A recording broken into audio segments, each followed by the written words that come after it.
बिस्मिल्लाहिर्रहमानिर्रहीम। अस्सलाम वालेकुम। मैथमेटिक्स फाउंडेशन में मैं आपको खुशामदीद कहता हूँ। एक्सरसाइज 10.3 के हमने 16 क्वेश्चन मुकम्मल कर लिए हैं। अब हम करेंगे उससे अगले वाले क्वेश्चन, लेकिन उससे अगले वाले जो क्वेश्चन हैं उनमें एक चीज़ नज़र आ रही है हमें, यूज़ स्फेरिकल कोऑर्डिनेट्स। इन चारों क्वेश्चन में हम स्फेरिकल कोऑर्डिनेट्स का इस्तेमाल करेंगे, लेकिन सबसे पहले देखते हैं कि स्फेरिकल कोऑर्डिनेट्स क्या होते हैं। स्फेरिकल कोऑर्डिनेट्स का मतलब है कि अगर आप, जिस तरह हमने पिछली वीडियो में हमने डिस्कस किया था कि जो सिलेंड्रिकल कोऑर्डिनेट्स के बारे में पढ़ा था कि अगर ये एक्स एक्सिस है, ये वाई एक्सिस है और ये जेड एक्सिस है, अगर हम कोई पॉइंट लेते हैं 3D के अंदर तो उस पॉइंट का इस प्लेन पे साया बांधते हैं कोई, ठीक है, यहाँ से लेकर यहाँ तक, ठीक है।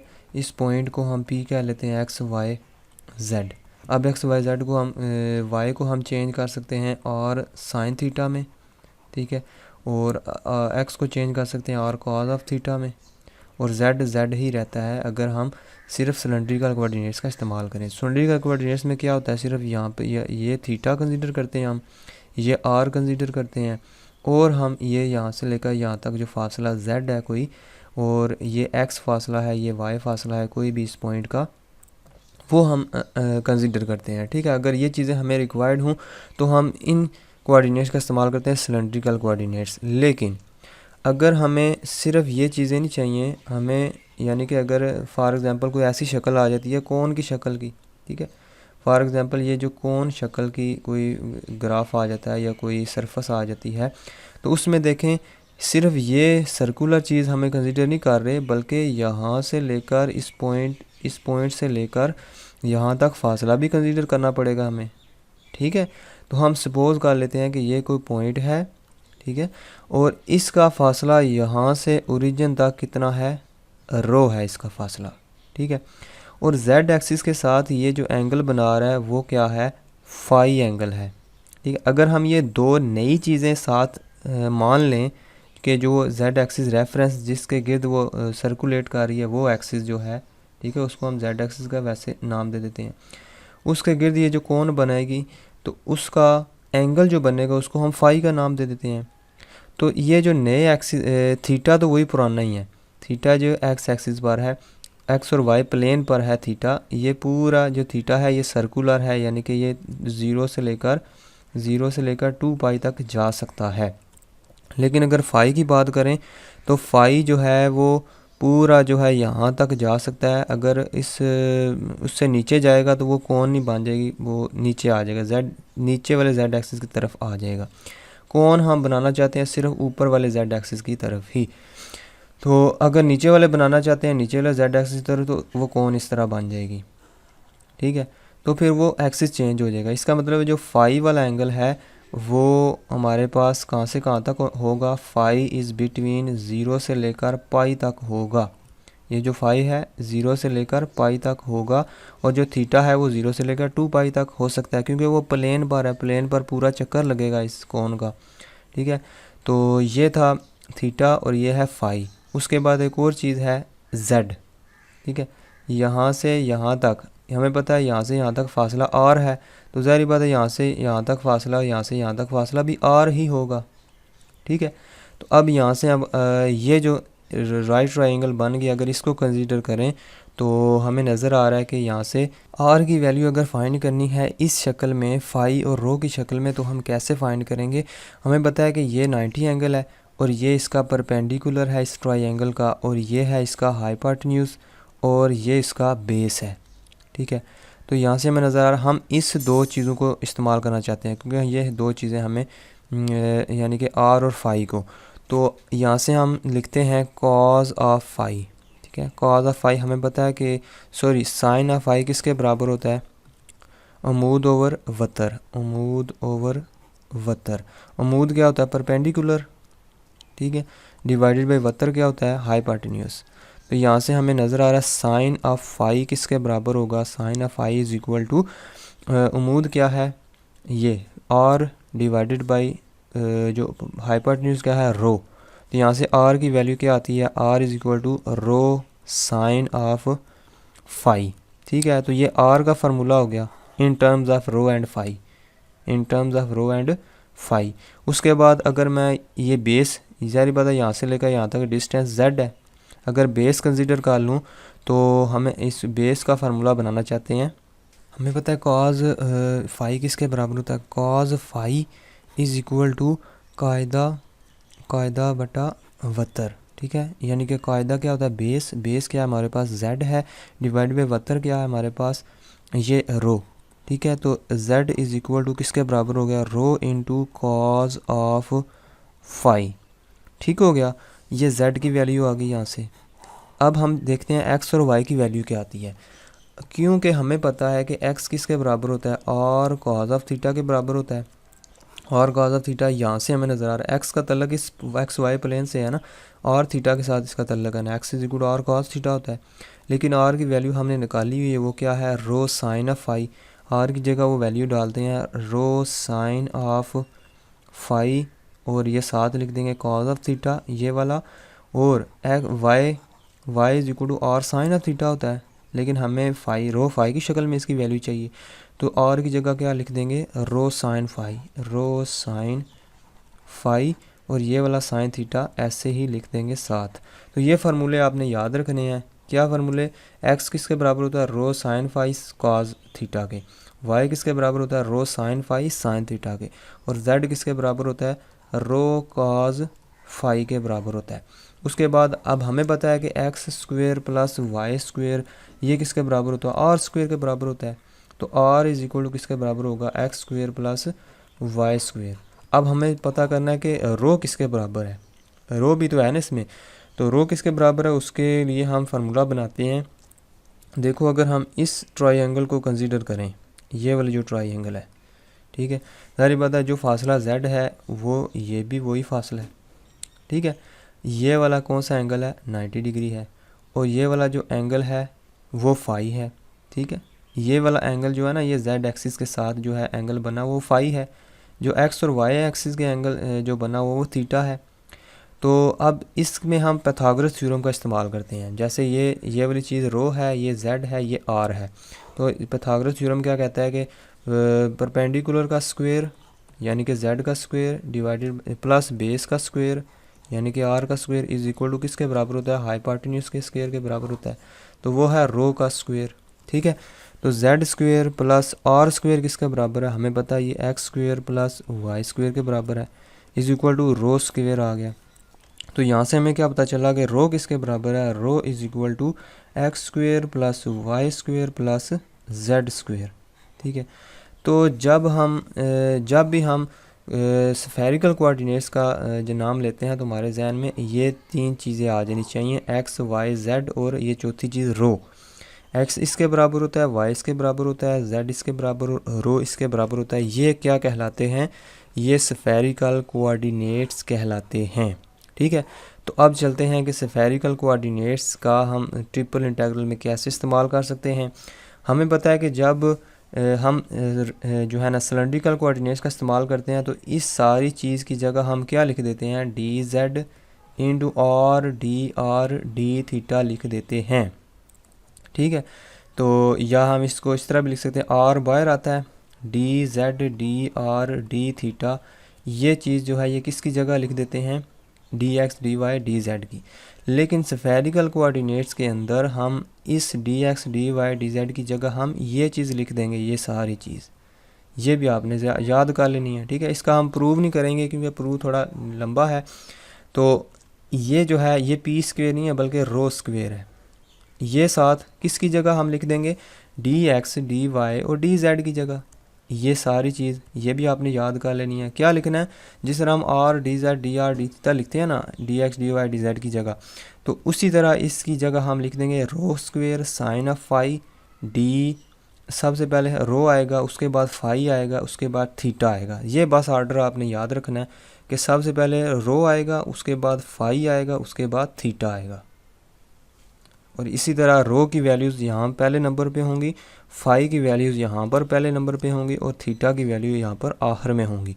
तो अब चलते हैं इसकी एग्जांपल करते हैं। एग्जांपल नंबर 20 की एक स्टूडेंट बहुत रिक्वेस्ट कर रहे थे कि एग्जांपल 20 करें, तो एग्जांपल 20 देखें क्या कहता है, यूज स्फेरिकल कोऑर्डिनेट्स। जब स्फेरिकल कोऑर्डिनेट्स का नाम लिया तो हमारे जहन में क्या आ जाना चाहिए, x is equal to rho sine phi cos theta, ये आ जाना चाहिए।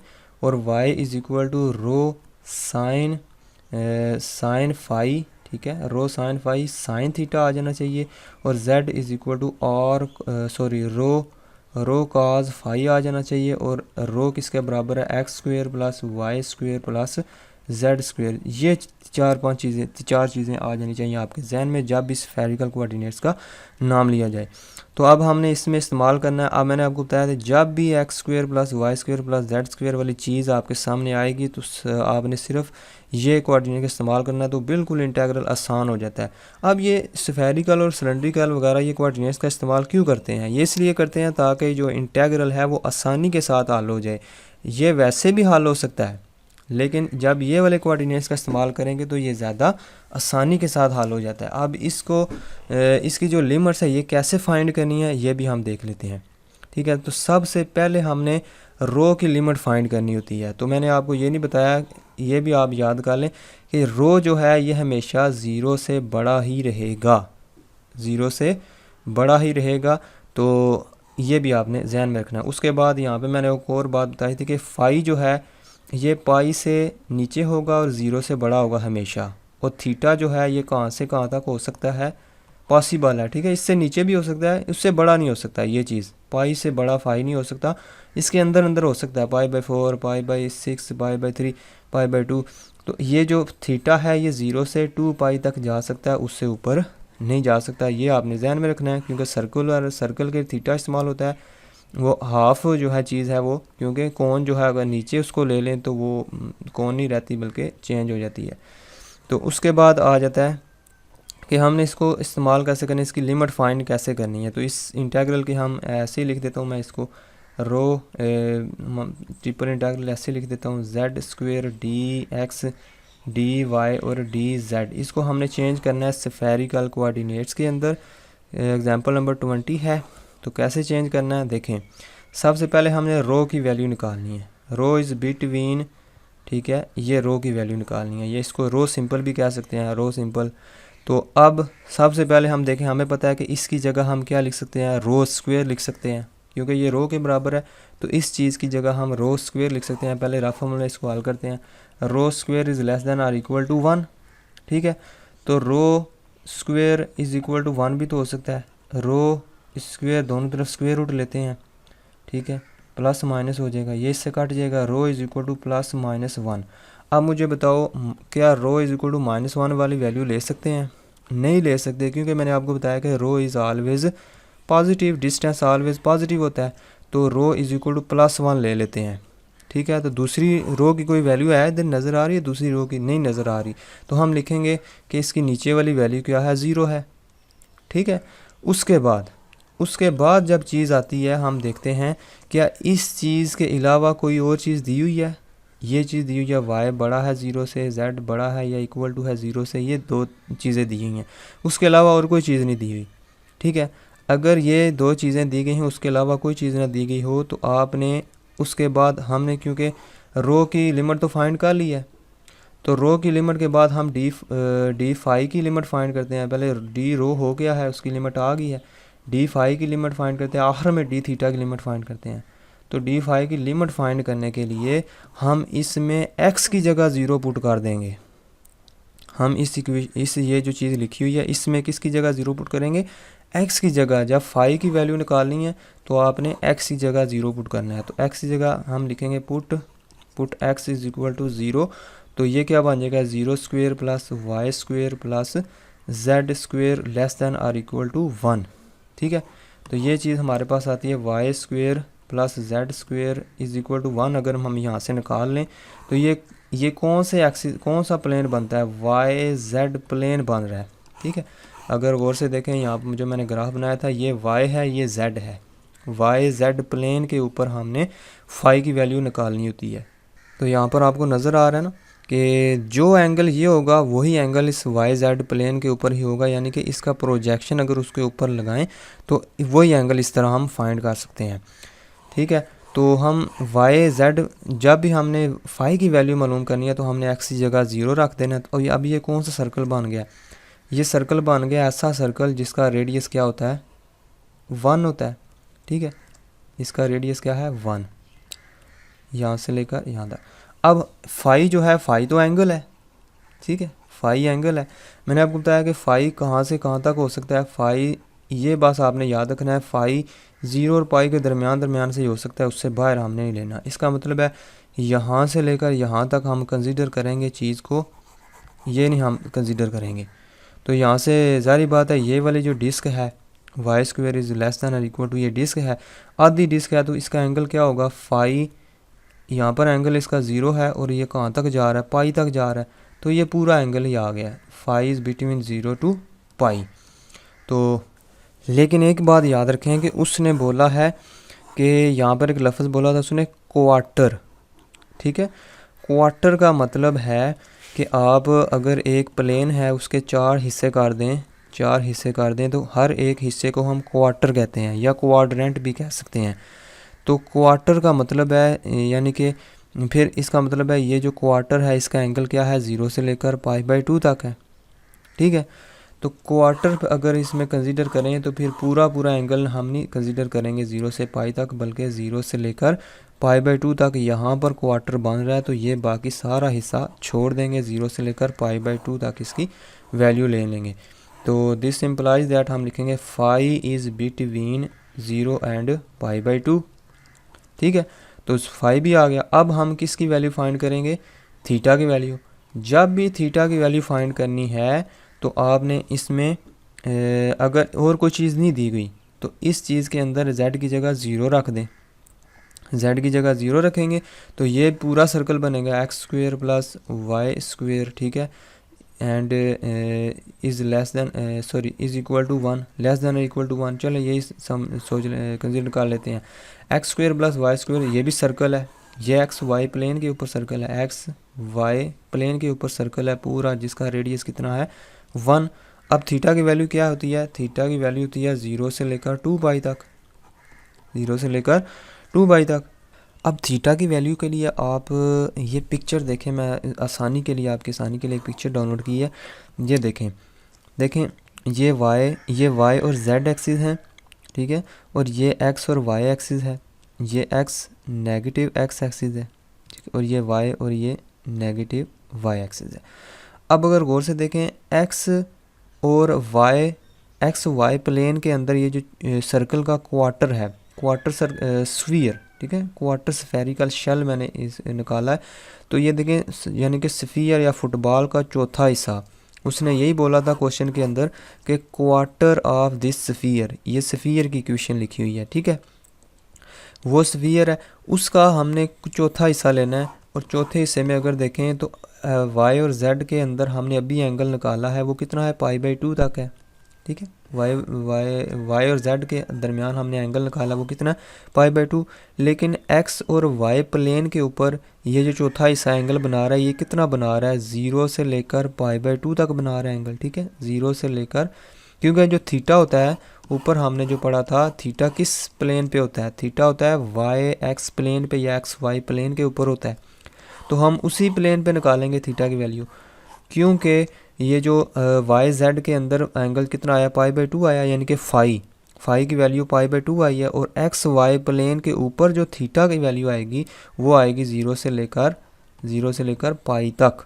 ये था इस जो है ना, ये जो स्फीयर था, चौथाई हिस्सा था उसका एंगल आता है। तो हम लिखेंगे also theta is between 0 and पाई, ठीक है। अब मैं आपको ले चलता हूँ इधर, एग्जाम्पल उसने सॉल्व जो की है।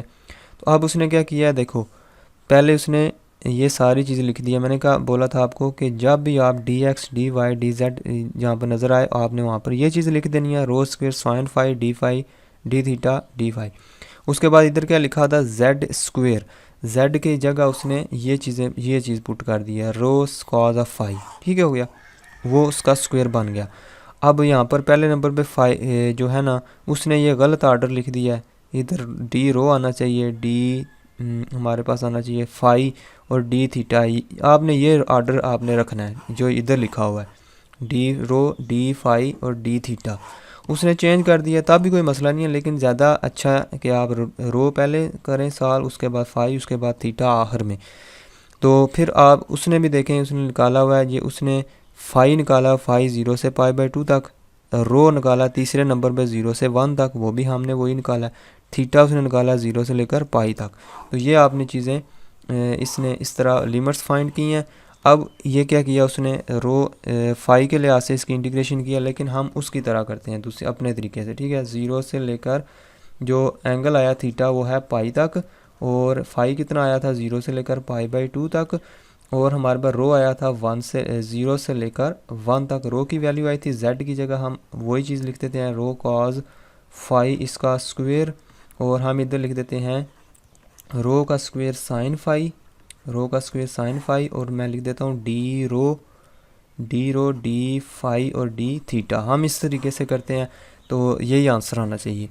ये क्योंकि लिखा हुआ फाई के लिहाज से करना है, तो फाई स्क्वेयर और ये फाई कितने हो गए, सॉरी इधर भी फाई स्क्वेयर आएगा ना, क्योंकि वो z का स्क्वेयर है, तो इधर भी फाई का स्क्वेयर। तो टोटल कितना फाई हो गए, फाई की पावर 4 हो गई है। तो फाई की जब इंटीग्रेशन करेंगे तो फाई की पावर 5 डिवाइडेड बाई 5 आ जाएगा। इसकी लिमिट क्या है, 0 से लेकर 1 तक इसकी लिमिट है। बाहर क्या चीज़ आती है, sine phi into cos square phi, ठीक है, कॉस स्क्वेयर फाई, ये बाहर चीज़ आती है। साथ में हम लिख देंगे डी फाई डी थीटा, और इसकी लिमिट है 0 से पाई/2 तक, और ये है 0 से पाई तक, इज इक्वल टू लिख देते हैं। ये ऊपर वाली लिमिट पुट करेंगे 1 आएगा, नीचे 0 आएगा, तो हम ऊपर वाली पुट करते हैं 1/5 ही आएगा, तो उसको 1/5 को हम बाहर ले आते हैं 0 से पाई और 0 से। अब यहाँ पर हम इसकी इंटीग्रेशन कर देते हैं। देखें कॉस स्क्वेयर फाई लिखा हुआ है, कॉस स्क्वेयर फाई लिखा हुआ है, साथ उसके लिखा हुआ है साइन ऑफ फाई। हमें पता है कि इसके आगे इंटीग्रेशन फाई के लिहाज से करनी है, तो फाई अगर कॉज के ऊपर फार्मूला अप्लाई करना है तो कॉज का आगे डेरिवेटिव मौजूद होना चाहिए। कॉज का डेरिवेटिव क्या होता है, माइनस साइन फाई, ठीक है। तो साइन फाई तो मौजूद है, हम इसके साथ माइनस लगा देते हैं, और बाहर भी हम माइनस लगा देते हैं, इधर भी माइनस लगा देते हैं, इधर भी माइनस लगा देते हैं। कॉस स्क्वेयर का डेरिवेटिव आगे मौजूद है, तो अब इसकी इंटीग्रेशन के लिए हम पावर रूल लगा देंगे। कॉस स्क्वेयर फाई बल्कि कॉस की पावर 3 हो जाएगी, 2 + 1 डिवाइडेड बाई 3, और इसकी लिमिट है 0 से लेकर पाई/2 तक इसकी लिमिट जा रही है। ऊपर क्या है डी, साथ आखिर में डी थीटा लिख देते हैं 1/5, और इसमें लिमिट लगाते हैं 0 से पाई है, 1/3 को मैं बाहर लिख देता हूँ इनटू, ऊपर वाली लिमिट लगाएंगे कॉज पाई/2 माइनस नीचे वाली क्या है कॉज 0, और इसका क्यूब भी है, बाहर क्या है डी थीटा 1/5 0 से पाई तक 1/3 इंटू कॉस पाई/2 0 होता है, माइनस ये 1 आया -1 का क्यूब -1 ही आएगा, तो माइनस बाहर वाले जो माइनस है उसके साथ मिलके प्लस बन जाएगा। तो हम इधर जस्ट लिख देते हैं 1/3 डी थीटा, 1/15 बाहर आ जाएगा, और पाई -0 इसकी लिमिट पुट करेंगे, क्योंकि इधर 1 बचेगा, 1 की इंटीग्रेशन थीटा होती है, थीटा में ऊपर वाली लिमिट पुट करेंगे पाई आएगी, माइनस नीचे वाली लिमिट पुट करेंगे तो हमारे पास 0 आएगा। तो देखें इसका भी आंसर कितना आया, पाई/15 आया है, तो हमारा भी आंसर कितना आया, पाई/15 आया। तो ये थी एग्जांपल नंबर 20, ठीक है। उसके बाद हम चलते हैं एग्जांपल नंबर 21 की तरफ। एग्जांपल तो उसने सॉल्व की हुई है, लेकिन हम लिमिट कैसे इसने निकाली है ये हम देखते हैं, ठीक है। सबसे पहले हम देखें x² + y² + z² वाली चीज़ नज़र आ रही है, हमें बिल्कुल नज़र आ रही है। तो सबसे पहला हमने फाई फाइंड करनी होती है, तो हम इसकी जगह अगर फाई² रख दें, फाई² = 4 हो जाएगा, फाई = +-2 हो जाएगा। तो हमने माइनस वाली चीज़ तो लेनी नहीं है, फाई = 2 रख देंगे, तो फाई हमें पता है पॉजिटिव भी होता है, तो फाई की लिमिट कहाँ से कहाँ तक आएगी, 0 से लेकर 2 तक आएगी। फाई की लिमिट तो आ गई। अब हमने किसकी लिमिट फाइंड करनी है, ये रो की लिमिट आई है, ठीक है। अब हमने फाई की लिमिट फाइंड करनी है। फाई की लिमिट फाइंड करने के लिए हम x की जगह 0 रख देंगे, इधर x की जगह 0 रखेंगे ना इसमें, क्योंकि इधर लिखा हुआ है नैप ऑफ द कोन। मैंने आपको बताया था अगर कोई चीज़ नहीं दी गई, अगर ये अकेली चीज़ दी गई है तो इसी में पुट करेंगे, कोई फालतू चीज़ दी गई है तो उसमें पुट करेंगे। इसमें x की जगह 0 रखते हैं, z² = 0² + y² कितना हो गया, z² = y², ठीक है। तो हम इसको इस तरह भी देख सकते हैं कि z = ±y, z = y और z = -y। ये जो -y है इस वाली को छोड़ देते हैं, इसको कंसिडर करते हैं। अब इसको ड्रा करते हैं। हमें पता है कि अगर एक्स वाई प्लेन हो, ये कौन सा प्लेन है, एक्स वाई प्लेन, तो ये अगर ये वाली इक्वेशन लिखी हो y is equal to x, ये चीज़ लिखी हो, तो हम इसको इस तरह लाइन बनाते हैं कि वो ऐसी लाइन है जो ओरिजिन से पास होती है। ये y क्या होता है, ये y एक्सिस है और ये x एक्सिस। अब इसी चीज़ को इधर गौर से देखना है, y ये z है, देखो ये क्या लिखा हुआ है, z is equal to y. तो ये जो लाइन है ये कहाँ से पास होगी, यहाँ से पास होगी। ठीक है, हमने फाई की वैल्यू फाइंड करनी है। ठीक है, फाई इज़ बिटवीन, हमें पता है फाई जो है वो ज़ीरो से पाई तक होता है। तो अब मुझे बताएं इसका जो एंगल है, हमें पता है कि y is equal to x वाला जो एंगल होता है वो π/4 होता है। ठीक है, तो इसका एंगल भी कितना होगा, π/4 होगा। लिहाजा यहाँ से हमें पता चला कि जो फाई का एंगल है वो 0 से स्टार्ट हो रहा है और π/4 तक जा रहा है। 0 से स्टार्ट हो रहा है और π/4 तक जा रहा है। अगर इस तरह भी नहीं करना चाहते, ये आपको मुश्किल लग रहा है अगर, तो आप आसान तरीका ये वाला कर लें फाई फाइंड करने का, कि आप यहाँ तक तो पहुँच आए हैं ना, z is equal to y, ये z square is equal to y square, यहाँ तक जब पहुँच आएँ तो इसमें आप इस तरह पुट कर दें z square is equal to y square. तो z की जगह आप पुट कर दें रो कॉज फाई, ठीक है, इज इक्वल टू वाई की जगह आप पुट कर दें रो साइन फाई पुट कर दें। ठीक है, अब आप सोच रहे होंगे कि ये वाला फाई जो है ना वो ये वाला है। ठीक है, ये वाला फाई, हालांकि ये किधर गया, मैंने रेज कर दिया। चलो ये वो वाला फाई नहीं है। अभी सिर्फ आप ये समझें कि ये प्लेन है, ये जो है ये वाई जेड प्लेन है, सिर्फ ये समझें। तो अगर एक्स वाई प्लेन हो तो आप क्या पुट करते हैं, एक्स की जगह आप पुट करते हैं x is equal to r cos theta, और y की जगह आप पुट करते हैं y is equal to r sine theta.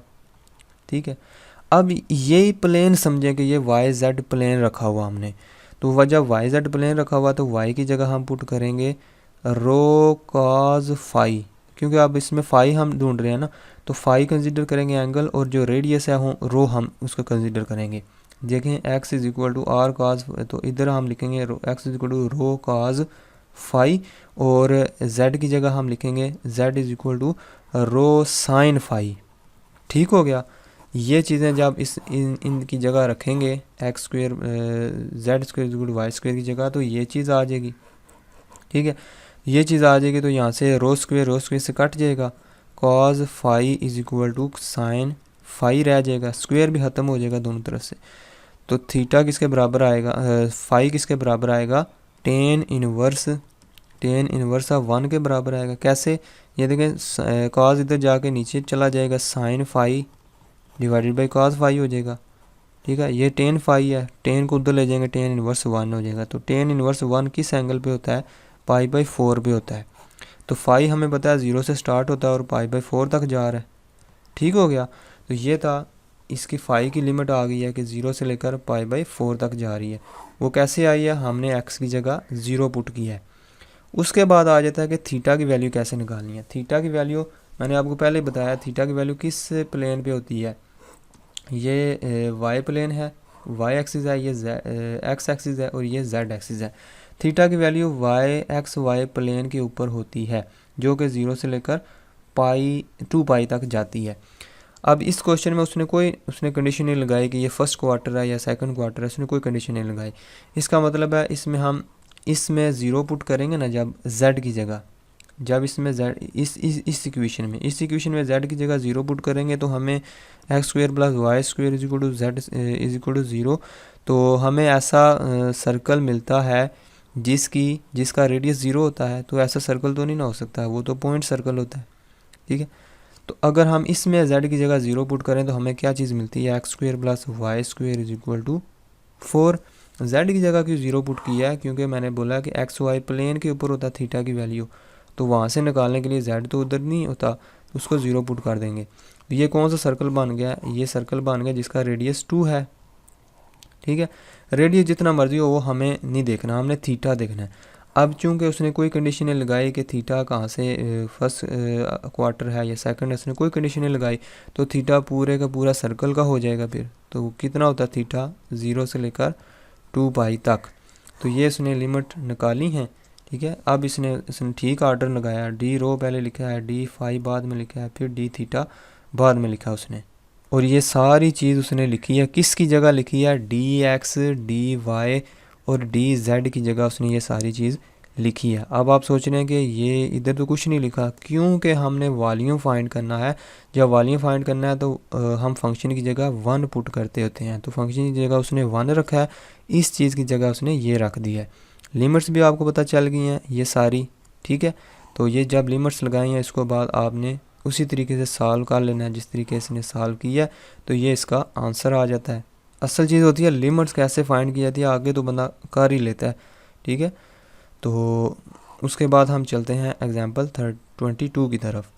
Calculate the volume, अब वॉल्यूम फाइंड करना है। एफ ऑफ फंक्शन जो है वो 1 के बराबर है, bounded by the sphere, sphere ये दिया गया और कोई चीज़ नहीं इसने दी। अगर और कोई चीज़ नहीं दी तो हम रो फाइंड करते हैं पहले, इसकी जगह हम रो स्क्वेयर रख देते हैं। Rho square is equal to a square हो जाएगा, rho is equal to plus minus a हो जाएगा, माइनस वाला छोड़ देंगे, rho is equal to a आया, तो रो हमें पता है पॉजिटिव होता है, तो ये 0 से लेकर ए तक जाएगा रो की वैल्यू। उसके बाद फाई की वैल्यू निकालनी है। फाई की वैल्यू निकालने के लिए हम किसकी जगह 0 पुट करेंगे? एक्स की जगह, एक्स जगह 0 पुट किया, 0 square plus y square plus z square is equal to a square. तो ये जो सर्कल बनेगा ये किस प्लेन के ऊपर बनेगा? वाई जेड प्लेन के ऊपर बनेगा। तो वाई जेड प्लेन के ऊपर ये पूरा सर्कल बना देते हैं जिसका रेडियस कितना है? ए, इसका रेडियस ए है। अब रेडियस से हमें कोई तल्लक नहीं है, हमारा तल्लक है एंगल से, तो इसमें एंगल कितना होगा ये पूरा सर्कल कंसीडर करेंगे ना। लेकिन हमने पढ़ा हुआ है कि जो फाई होता है वो पाई से छोटा होता है, 0 से बड़ा होता है, तो हम यहाँ से लेकर यहाँ तक फाई की वैल्यू कंसीडर कर लेंगे कि फाई कहाँ से स्टार्ट हो रहा है? 0 से और पाई तक जा रहा है। तो फाई की वैल्यू क्या है? 0 से लेकर पाई तक, ठीक है। Phi is between 0 and pi. उसके बाद किस चीज़ की वैल्यू आती है? थीटा की वैल्यू निकालने के लिए हम किसकी जगह 0 पुट करेंगे? जेड की जगह, जेड की जगह 0 पुट करें तो x square plus y square is equal to a square बचता है। ये एक्स वाई प्लेन के ऊपर आएगा सर्कल जिसका रेडियस 2 है, कोई कंडीशन नहीं लगाई उसने किस क्वार्टर का है ये, तो पूरा सर्कल आ जाएगा। पूरे सर्कल में कितना एंगल होता है? 0 से लेकर 2 पाई तक। अब आ जाते हैं इधर, ये उसने क्या किया? वॉल्यूम की जगह उसने 1 रख दी है, ठीक है, और डी एक्स डी वाई सारे की जगह उसने ये चीज़ रख दी है। मज़ीद उसने लिमिट्स लगा दी हैं। रो की लिमिट क्या है? 0 से ए तक हमने निकाली है। इधर 0 से किधर गया जी? हमने ये 0 से ए तक निकाली है, वो लिख दी है। फाई 0 से पाई तक निकाली है। थीटा क्या? 0 से 2 पाई तक निकाली है, उसको उसने सॉल्व किया। रो स्क्वेयर को जब उसने इंटीग्रेशन किया, रो क्यूब डिवाइडेड बाई 3 होता है, ऊपर वाली लिमिट ए है तो उसने ऊपर वाली लिमिट पुट कर दी है डिवाइडेड बाई 3, बाकी सारा उसी तरह डी वाई डी थीटा रह गया। अब फाई के लिहाज से कॉस की निकालें तो माइनस कॉस फाई होती है। 0 से पाई ये कांस्टेंट था, ये बाहर चला गया, तो ऊपर वाली लिमिट लगाई, नीचे वाली लगाई, फिर आपने उसने फाइनल आंसर ये उसने लगा दिया है।